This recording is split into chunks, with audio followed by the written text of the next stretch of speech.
Welcome to the Family Geekery Podcast, a podcast for geeks from a family of geeks. We talk about comics, video games, and anything else geeky. I'm Danny. I'm Amber. And I'm Chris. And what are we talking about today for FamilySpookery? Yeah, last one of the year. And what movie did we watch this week? A Quiet Place. A Quiet Place. What is this? Is this our modern movie for this year? Yes. Modern horror slash post-apocalyptic Thriller. slash thriller slash silent film. All those good things. Yeah. Good stuff. I think I'd seen it before, but I watched it again, and I'm glad I did.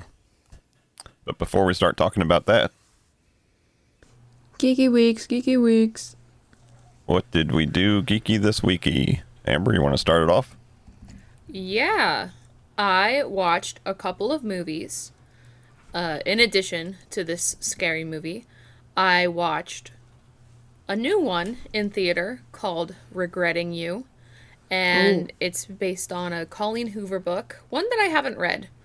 But Mom and I went to go see this movie.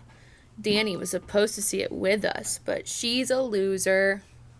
But I enjoyed it for not knowing the story. It was good, and I think maybe not surprisingly, but McKenna Grace was the best actor in the movie.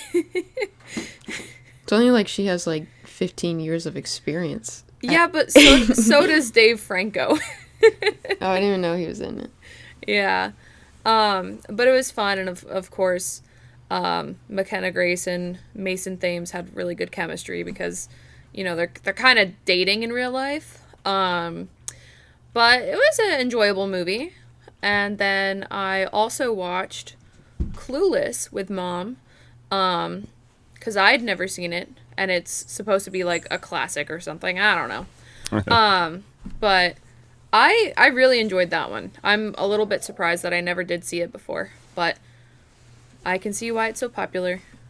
And I launched up some Animal Crossing for the first time in 3 years and 8 months. Going retro. My villagers told me they thought I died or got eaten by a shark or something. Had to clear the cockroaches out of my house. But yeah, I was inspired to load that back up and been playing it for the last couple of days. And I've been having fun with that. And then Marvel Rivals also had a Halloween game mode. It was like a PvE, like a swarm killer kind of game mode. Where you have to kill zombies. And I guess there's kind of like a Marvel Zombies thing going on across all their games and comics. Yep. So they brought that to Marvel Rivals as well. That's cool. And finished the hardest game mode with a couple of my friends, which was pretty hard, but we finally got it done. And last night, every time I closed my eyes, I was seeing swarms of zombies. Like, nice. I was dreaming about zombies because for like hours I was grinding that. So it was really silly to see that and then go to sleep and just dream of zombies all night long. That's crazy. I had that happen once way back when I was playing Atari 2600 at a friend's house at a sleepover. And Atari 2600 is pre-Nintendo. So, not even 8-bit graphics. It's just like colored blocks. Mm-hmm. And every colored block is either a human, a car, a plane, a bomb, a cactus. You know, it's just a colored block. And since it was over at my friend's house and I didn't have one of those at home, I was playing a bunch. And then by the time I went to sleep, that's all I saw. Just colored blocks. What do they call that? The Tetris effect or whatever? Probably. And then I think they started calling it the Minecraft effect. Yeah. Well, that's cool. it for me. All right. Danny, how about you? Well, related to FamilySpookery, my friends and I had a little Halloween show episode night. So we each picked a Halloween episode from a show That's cool. to watch. So we watched Charlie Brown, SpongeBob, and Gravity Falls. Neat. No, And then, no Sweet Life of Zach and Cody. no. They had the best one. My option was Bob's Burgers, but we didn't get to it. Oh, Tragic. there's always next year. Yeah. And then we played some Uno Flipped the other day as well, which was really interesting because once someone has Uno, you know what their card is because there's like the back of it, and then you just flip the cards, which makes you flip it over so you know what color they have. Mm, Yeah. So that was fun. that's cool. Back in my day, there was only one kind of Uno. Yeah, we have about like 17 expansion packs to Uno, including the gosh. Billie Eilish course you Uno do. expansion pack. But we haven't played that one yet. She's making the right brand deals. Yes. At least it's Uno and not like a McDonald's Happy Meal or something. Uno She'd probably and make a lot NBA. more money with that, though. Her own flavored dipping sauce. Yeah. Hey, BTS had their Happy Meal toys. Yeah, I have one in my kitchen. Do you know which one? Nope. He has the black hat. And then I saw the Chainsaw Man movie, Nice.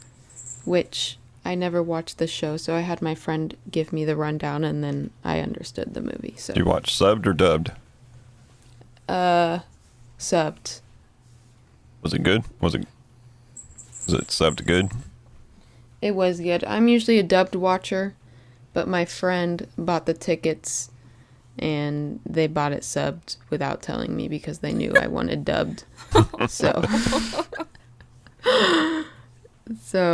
it was actually pretty good. Once you start watching subbed, it gets pretty easy. That's the one that, not this time at the movie theater, but the time before that, I forget what we were seeing, but I think you were there. And we saw a preview for that 2 times in a row.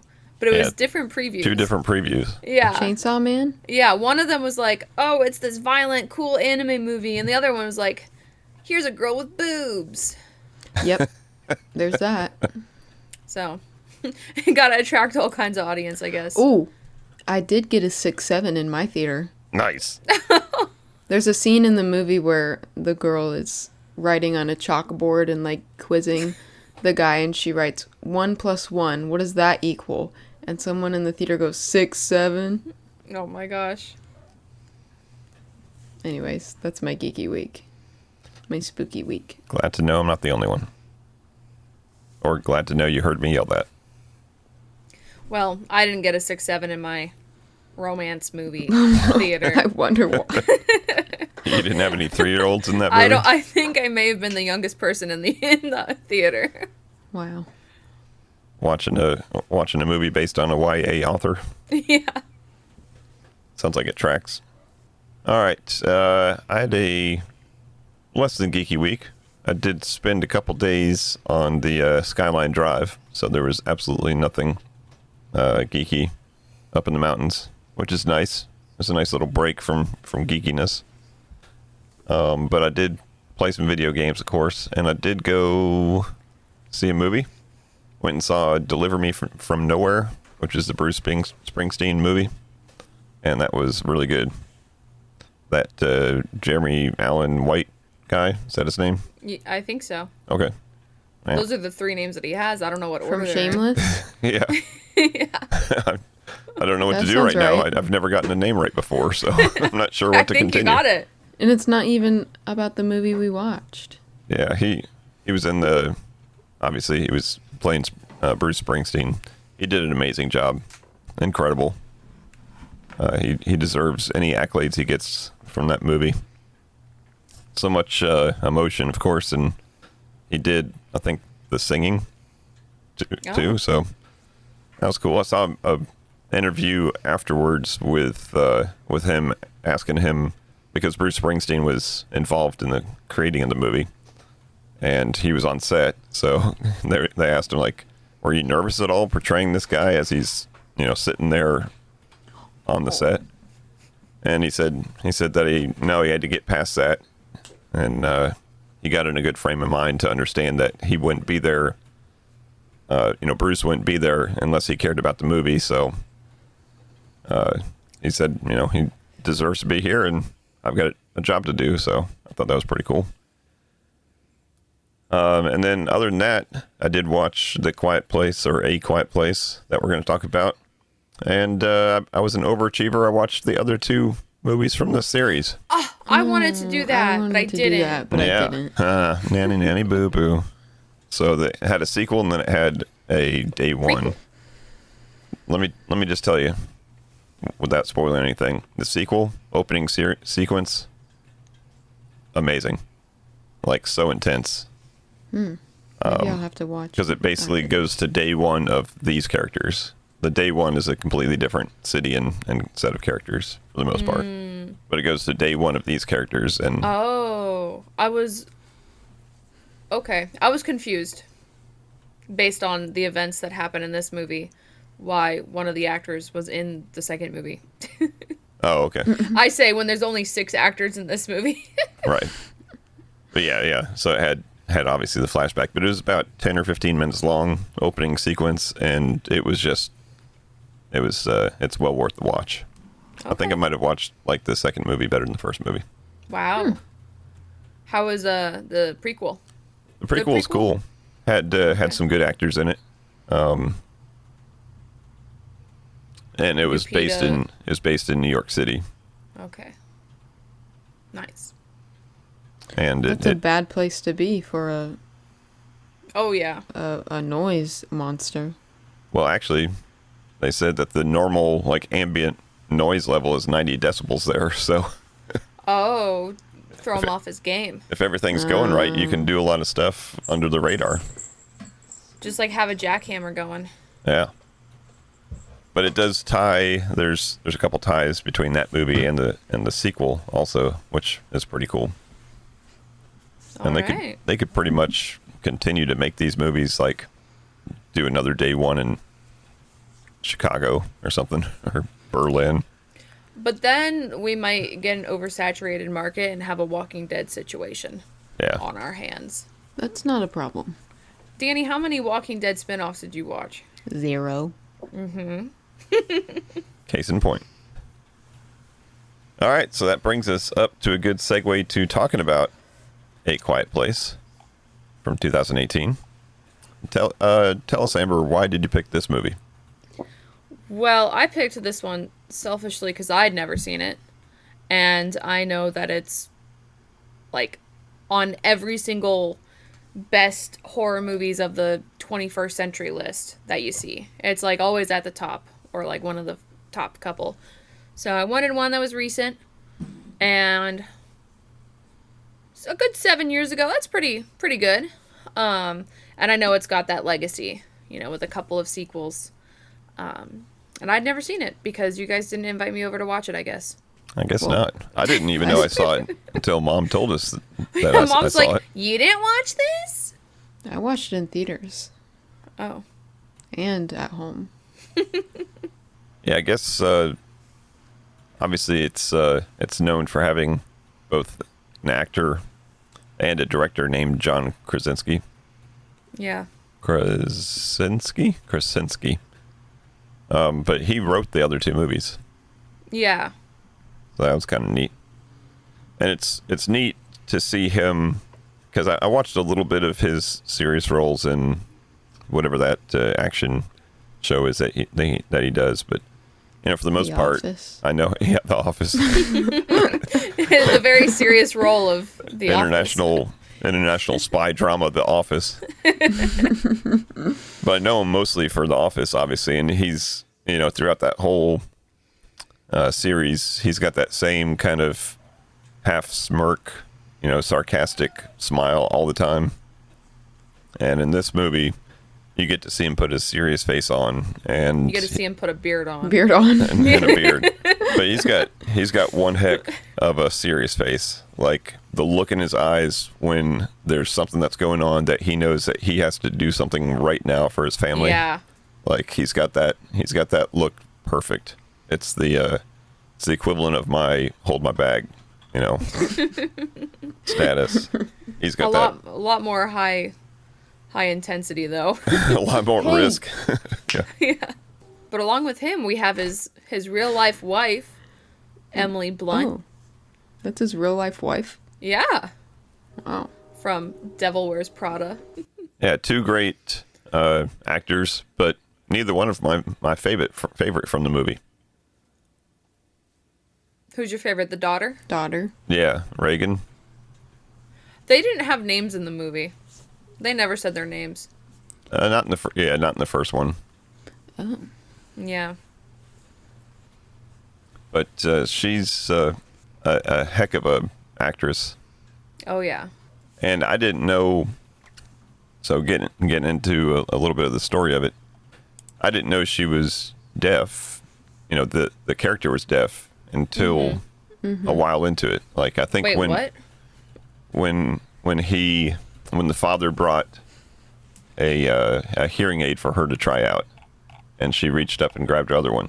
So I don't know if I missed it at the beginning of the movie. Obviously everybody's doing sign language, but I didn't see her apparatus early in the movie. I must have just missed it. When she's first on the screen, they show the cochlear implant, and that's when it clicked for me. I was like, oh, that's how they're able to like communicate and survive, because they would have already known sign language because of her. Right. And for her, and they would have been able to teach those to the kids before all of this happened. So I thought that was really cool, that kind of like a happy accident that they're able to communicate in this time. Yeah, that was neat. And they said in the process of recording the movie that she actually gave input to the movie, based About on the her signing? based on her experiences in life, and Wow. and what the soundscape should sound like, and they ended up winning an award for the sound design of this movie.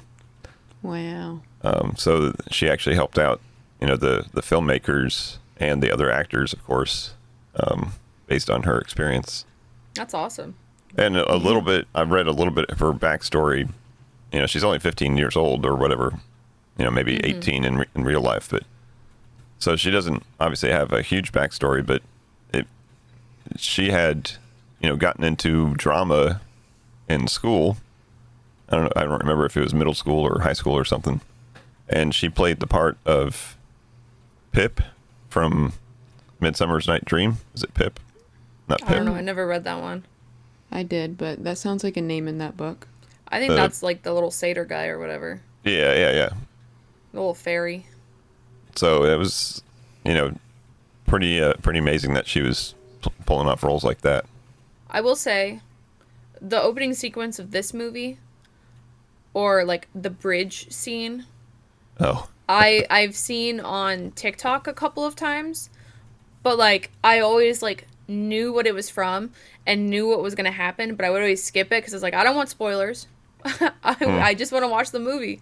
So I kind of knew how it started, and I heard that he needed that scene to happen to show that they were serious. Like they needed, it's the first 15 minutes. They needed someone to die in the first, early bit of the movie just to prove that this was a truly dangerous place. Right. Yeah, it's pretty intense scene too. And Puck is the name I was trying to think of. Ah. Puck from Midsummer's Night Dream. But yeah, that there's so much foreshadowing in the scenes before that kind of told you what was going to happen. Mm-hmm. Right. And a lot of watching this movie boils down to kind of backseat driving. Right, we're sitting in the audience completely, we don't have any aliens chasing us down. And it's easy for us to say, well, that's, use common sense. That's not a smart thing to do. Why are you tugging on the nail? Why are you tugging the laundry up there? Right. It's obviously caught on something. Yeah. Yeah, there's a couple parts like that, but for the most part, you just gotta put yourself in their shoes and Yeah. know that, hey, maybe I don't need to hide the batteries from the kid. Yeah. I liked their little setup they had.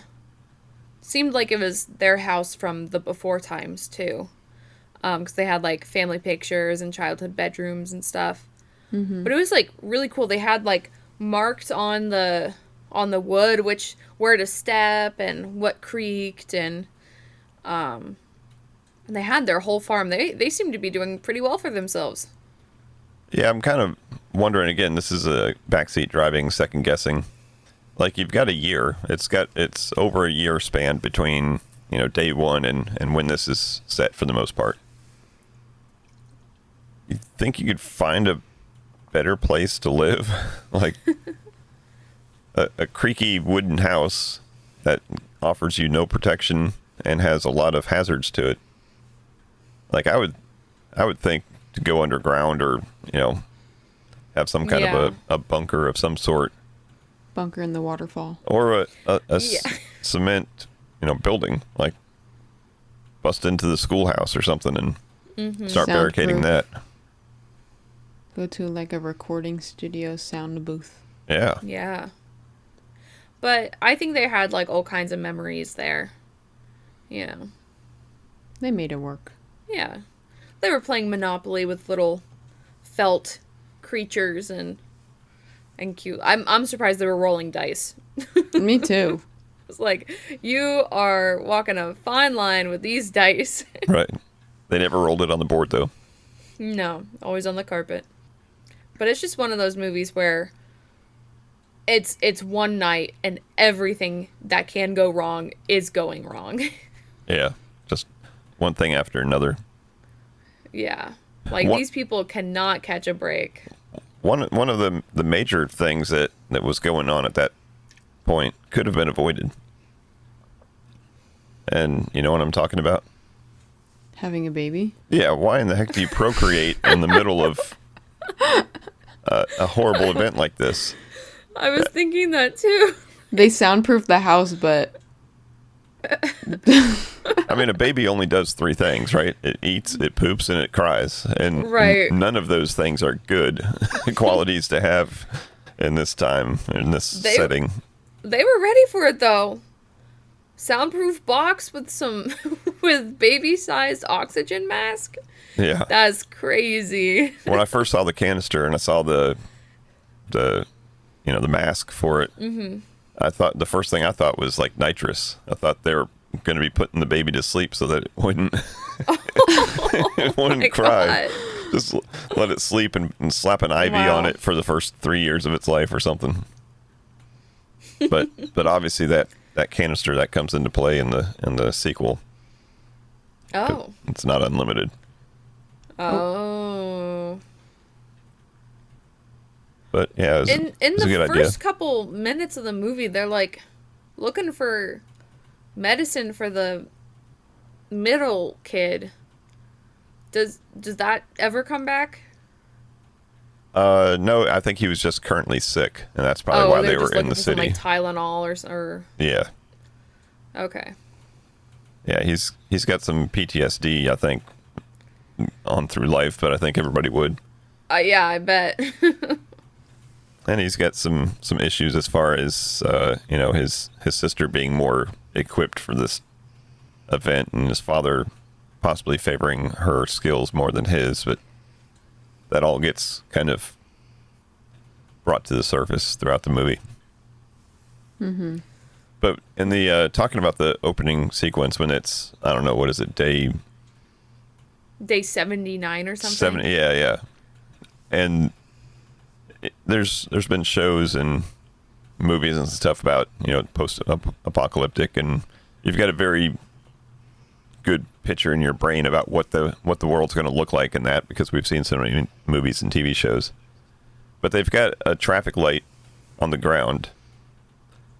Like, that's one of the prominent things that they show is this traffic light on the ground, and it's day 70. I'm thinking to myself, what the heck? Like, how is the city deteriorating so much that traffic lights are falling out of the sky? The you know, monsters. off of Yeah, a the pole. monster could run into it. He can't see. But in the sequel, in that opening sequence, day one of that city, they show how it falls down. Oh, that's cool. Oh. And I thought that was enough justification to rate that movie higher than the first one, because they had the foresight to show something that I might be the only one that was upset with the fact that, you know, obviously Could have just been cool, fun things to have in the set design. Yeah, windows are going to be broken, you know, that kind of stuff. Yeah. But no one's climbing up a power pole to knock a thing off. You know, I wanted to steal the bulbs. I need the bulbs. So I tore the whole thing off the pole. But no, it shows exactly what happened to it, and it shows where it lands and everything. I thought that's cool. That was really cool.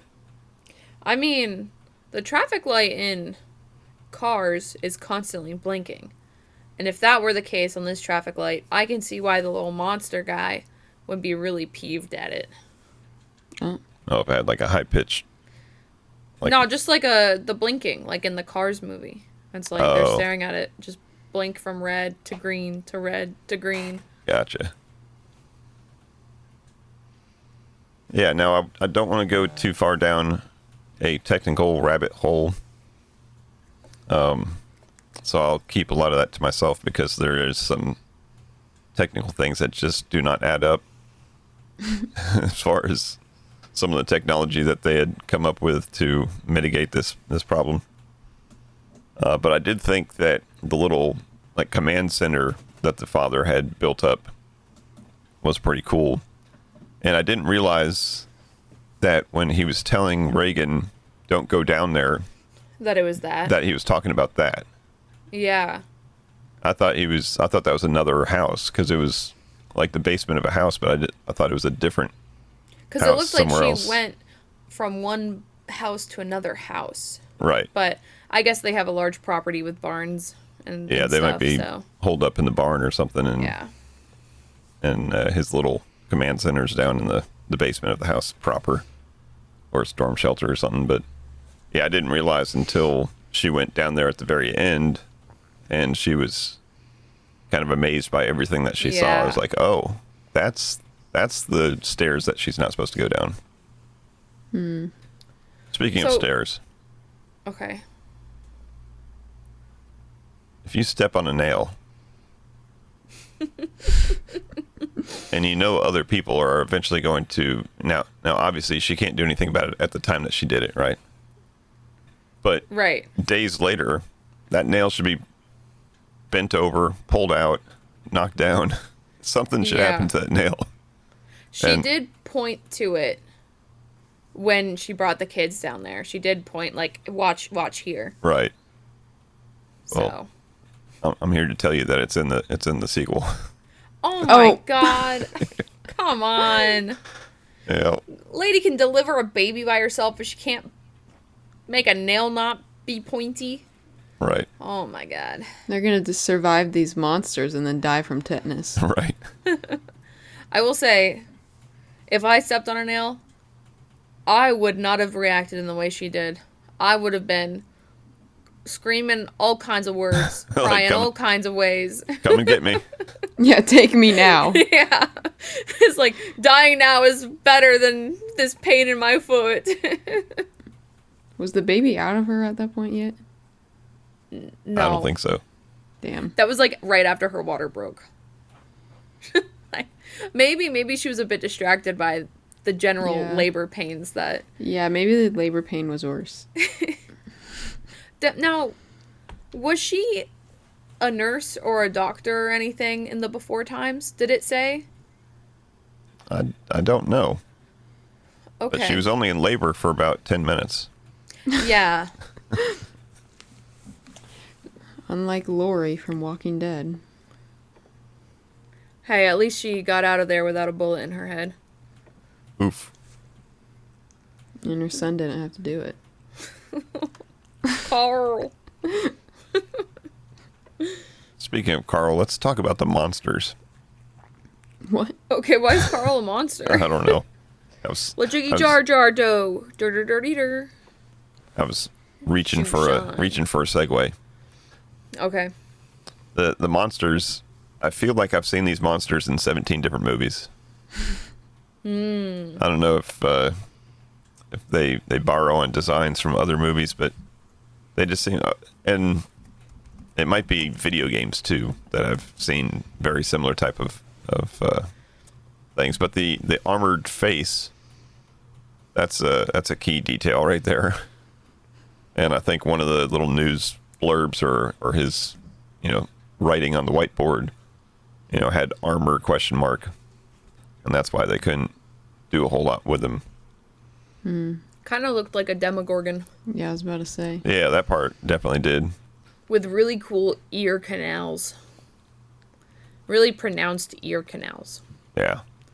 I mean, they must be able to hear pretty good. Yeah, I bet. They should make a movie about that. Right. That'd be a killer monster that could hear things from far away and react to it. But what is this alien's, this monster, and they call it an alien. What is this alien's motivation? Because they're not eating the people. They just smash it. They're just doing drive-bys. They Those just go poor kill gophers. They just kill something and keep on going. And they only know of guess. 3 of them in this area, at least. Do you think maybe they're killing because they don't like the noise? Well, I think the Aw. noise hurts them, so even the slightest bit they take out. Yeah. So maybe they're the main characters in another point of view, and the humans are the bad people. That's right. The humans are always the bad people. See, watching this movie just made me realize that animals are like the first to go. Like Penny crying at her food. Penny would go, hello? My cat's safe. He doesn't make any noise. MJ's safe unless someone's showering. Well, I'll tell you briefly. This will be enough to get you to watch the day one. There's a cat. Okay. She's got a cat the entire movie, Oh. The entire movie. and her quest is to find pizza. The main character. Wait, in the So it's got- the second or third It's movie? got something for everybody in the family here. She's got a cat, and she is searching the city of Manhattan for pizza. This is the prequel? Yeah. All right. Wow. Then the cat doesn't die? Yeah, Well, can you tell us that? I can tell you that much. The cat survives It's to a the flurkin. credits. The cat survives. Yes. It's a flurkin. Unfortunately, the gophers in this movie did not. Those poor gophers. But birds. Birds are pretty safe. They They can may hover above. sing a lot, but they can fly. That's right. So, would we survive in the quiet place? No. I'm thinking no. How do you sneeze?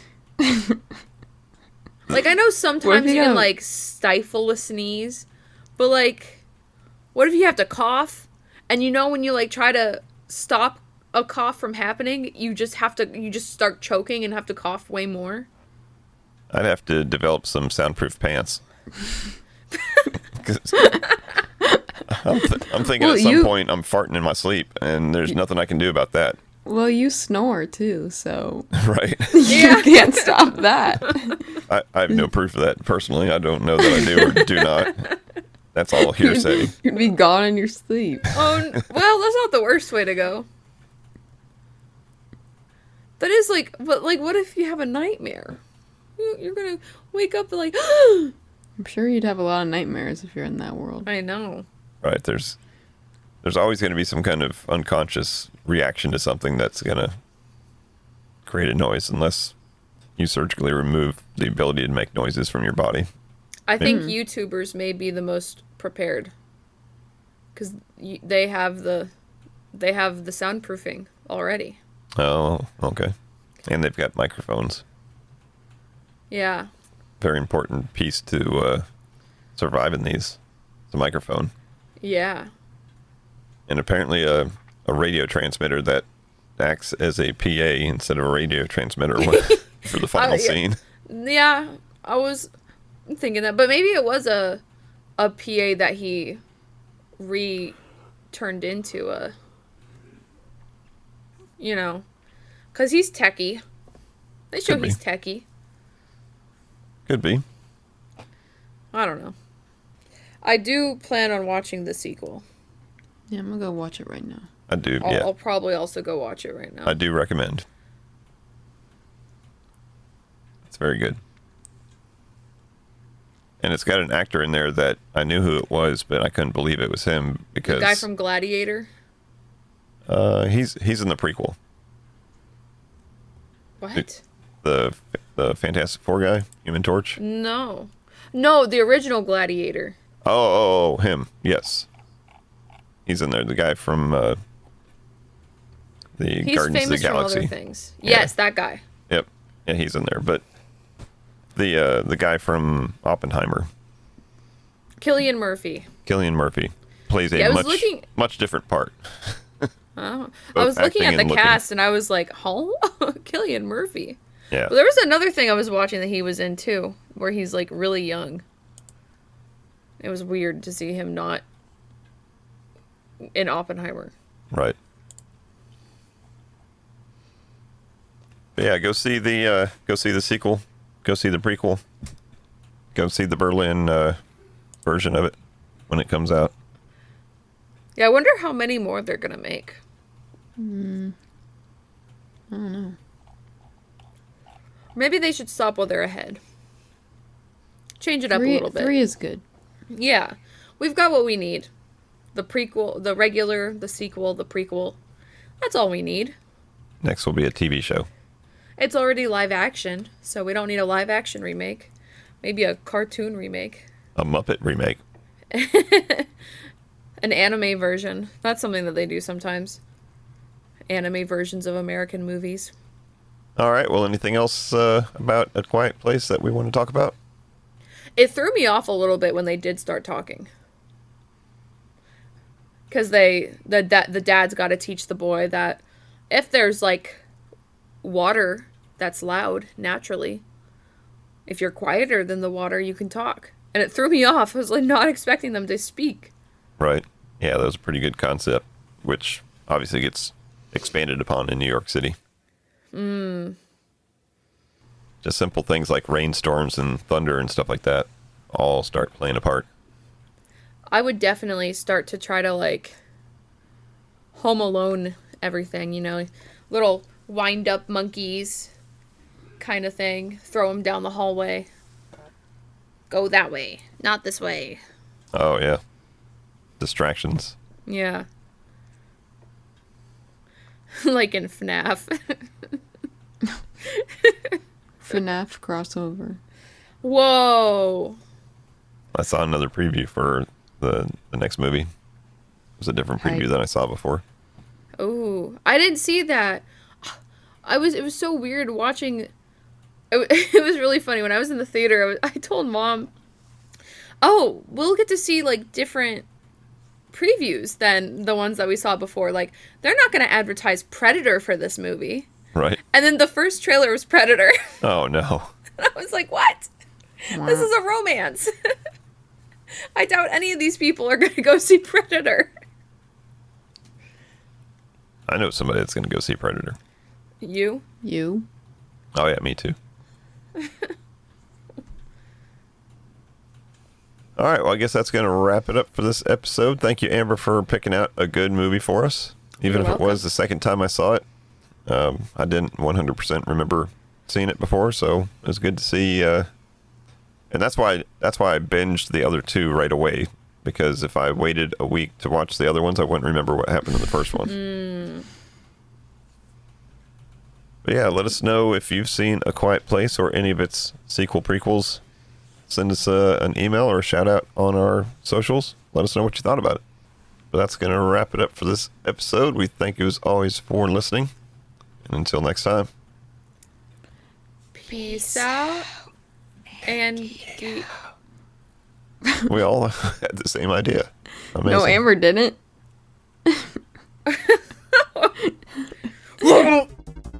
Thank you for listening to the Family Geekery podcast. For more information, visit www.familygeekery.com. Don't forget to subscribe at your favorite podcast provider. And until next time, peace out and geek out.